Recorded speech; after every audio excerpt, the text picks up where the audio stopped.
Assalamualaikum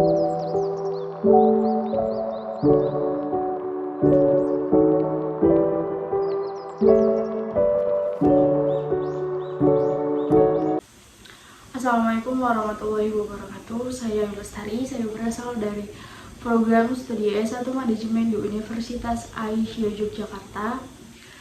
Baiklah, di sini saya akan sedikit memberi pendapat mengenai materi dari pertemuan 6 mengenai integrasi antara sains, agama, dan Tuhan.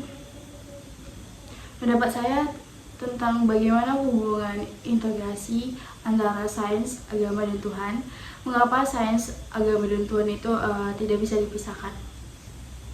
Dalam pandangan saintis, agama dan sains atau ilmu pengetahuan mempunyai perbedaan. Bidang kajian agama adalah metafisik, sedangkan bidang kajian sains atau ilmu pengetahuan adalah empiris, adalah alam atau empiris. Sumber agama dari Tuhan, sedangkan sains dari alam. Dari segi tujuan, agama berfungsi sebagai pembimbing umat manusia agar hidup tenang dan bahagia dunia dan akhirat. Adapun sains dan ilmu pengetahuan berfungsi sebagai sarana mempermudah aktivitas manusia di dunia. Kebahagiaan di dunia menurut agama adalah persyaratan untuk mencapai kebahagiaan di akhirat. Adapun sains dan teknologi berfungsi sebagai sarana mempermudah aktivitas manusia di dunia.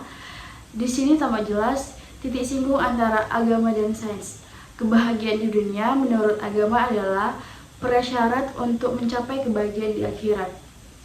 Sains adalah salah satu sarana untuk membahagiakan dan mempermudah aktivitas manusia di dunia. Contohnya, dengan teknologi mobil, seseorang dengan cepat sampai ke suatu tujuan yang jauh. Dan dengan teknologi arsitektur, seseorang mampu membangun rumah yang nyaman dan indah. Semuanya itu dalam pandangan agama adalah penting dan perlu, sebab ketenangan dan kebahagiaan tersebut membuat seseorang leluasa menjalankan ajaran-ajaran agama yang mengantarkan kepada kebahagiaan di akhirat. Dalam beberapa agama dan sains sebenarnya saling membutuhkan. Agama membutuhkan penjelasan sains tentang fakta-fakta yang ada di alam, sebagaimana termasuk dalam kitab suci Al-Quran, menegaskan agar selalu meneliti peredaran planet-planet dan meneliti kejadian bumi dan di langit.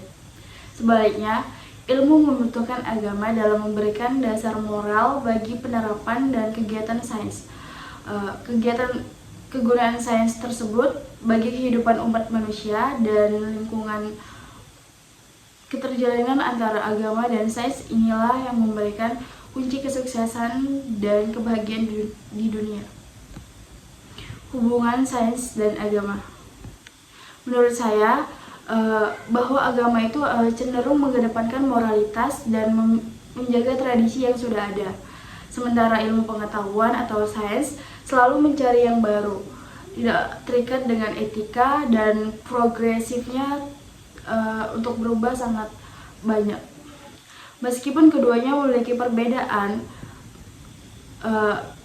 tetapi juga memiliki kesamaan, yaitu bertujuan memberi ketenangan. Agama memberikan dari segi batin karena ada janji kehidupan setelah mati. Sedangkan ilmu memberikan ketenangan dan sekaligus kemudahan bagi kehidupan di dunia. Misalnya, contoh nyatanya itu tsunami dalam konteks agama adalah cobaan dan sekaligus rancangannya tentang alam secara keseluruhan. Oleh karena itu, manusia harus bersabar atas cobaan tersebut dan mencari hikmat terkandung di balik tsunami tersebut. Adapun menurut ilmu pengetahuan atau sains, tsunami terjadi akibat pergeseran lempeng bumi. Oleh karena itu, para ilmuwan harus memberi ilmu pengetahuan yang mendeteksi kapan tsunami akan terjadi, bahkan kalau perlu mencari cara mengatasinya. Ilmu pengetahuan yang dipahami dalam arti pendek sebagai pengetahuan yang objektif, tersusun, dan teratur. ilmu pengetahuan tidak dapat dipisahkan dari agama.